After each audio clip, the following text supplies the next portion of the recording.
नमस्कार. महाराष्ट्रातील सर्व शिवसैनिकांना 58व्या वर्धापन दिनानिमित्त मी शिवसेना प्रवक्ता या नात्याने हार्दिक शुभेच्छा देतो. बाळासाहेब ठाकरे यांच्या विचारांचा खरा वारसा पुढे नेणाऱ्या आदरणीय एकनाथराव शिंदेजी आणि त्यांच्या बरोबरच्या सर्व आमदार, खासदार, पदाधिकारी हे खरं स्वर्गीय बाळासाहेब ठाकरे यांचा विचार चालवत आहेत. अशा शिवसेनेचा वर्धापन दिन उद्या वरळी डोम येथे साजरा केला जाणार आहे. यावरती उभाटा शिवसेनेने आक्षेप घेतलेला आहे. संजय राऊत हे काय म्हणत आहेत की बाळासाहेब ठाकरे यांच्या विचारधारेशी बेईमानी करणाऱ्या लोकांनी उद्या वर्धापन दिन साजरा करू नये. म्हणे आम्ही वर्धापन दिन म्हणजे ते वर्धापन दिन साजरा करणार आहेत षण्मुखानंद हॉलमध्ये.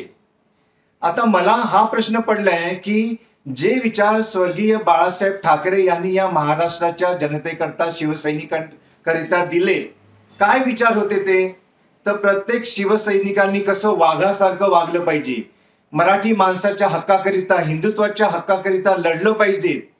तर उभाटा शिवसेना यांनी पूर्णपणे या विचारांना तिलांजली दिली आणि ते काँग्रेसच्या मांडीला मांडी लावून बसले. त्यांनी काँग्रेसचं चिन्ह स्वतःचं चिन्ह धनुष्यबाण हे काँग्रेसच्या पायाची नेऊन ठेवलं. तसेच शिवसेनेचा जो काही भगवा झेंडा होता, शिवसेना हे जे काही नाव होतं, ते नाव त्यांनी अक्षरशः काँग्रेसकडे नेऊन गहाण ठेवलं.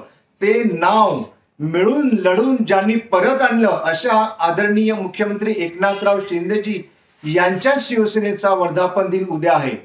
जे आज अशा वल्गना करत आहेत की आम्ही उद्या षण्मुखानंद इथे हा साजरा करणार वर्धापन दिन, त्या वर्धापन दिनाला सर्व कार्यकर्ते, सर्व पदाधिकारी आणि देशभरातून सर्व त्यांचे जे काही मानणारे आहेत ते येणार आहेत.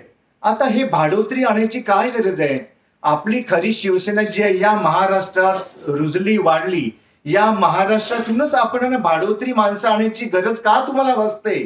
तुमची जी काही उरली सुरली शिवसेना आहे, या शिवसेनेचं तुम्ही वर्चस्व आज कसं मिळू पाहतात? कोणाकोणाची तुम्ही मदत ही लोकसभा निवडणूक लढण्याकरता घेतली हे सर्वश्रुत आहे. या महाराष्ट्रातील मराठी जनतेला या गोष्टीचा राग आलेला आहे की जे विचार, जी विचारधारा आदरणीय स्वर्गीय हिंदू हृदय सम्राट बाळासाहेब ठाकरे यांनी मांडली होती, त्या विचारधारेपासून आपण कोसो दूर गेलेला आहात राऊतजी. तेव्हा तुम्ही उगीच आमच्या धनुष्यबाण, आणखीन आमचं शिवसेना हे नाव असलेल्या शिवसेनेवरती एक शब्द सुद्धा बोलू नका. धन्यवाद. जय हिंद, जय महाराष्ट्र. लोकशाही मराठी ऐका, पहा, जागरूक रहा.